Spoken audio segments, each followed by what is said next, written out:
Shoot ஆரம்பிக்கிறதுக்கு 3 மாதம் முன்னாடி தான் அசிஸ்டன்ட் டைரக்டர்ஸ் ஜாயின் பண்ணாங்க. அப்புறம் 1 மாதத்துக்கு முன்னாடி art, costume and makeup. Cameraman join பண்ணது 10 நாளைக்கு முன்னாடி.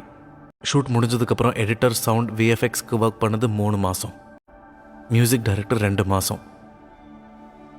இவங்க எல்லாருமே என்னோடய படத்துக்காக ரொம்ப சின்சியராக தான் ஒர்க் பண்ணியிருக்காங்க.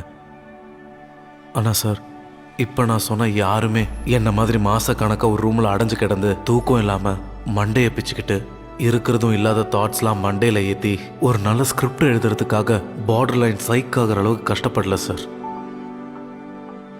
Mentally and emotionally drain out ஆகி ஒரு படத்துக்காக நான் ஒர்க் பண்ணும்போது கொஞ்சம் நாட்களை பற்றி சொல்ல, மாதக்கணக்காக என் மனசில் கனவு கண்டதெல்லாம் எழுதி கிரியேட் பண்ணி எடுத்த என்னோட ஒர்க் மக்கள் பார்க்கும்போது எனக்கு கிடைக்கிற ஒரு சாட்டிஸ்ஃபேக்ஷன் இருக்கே,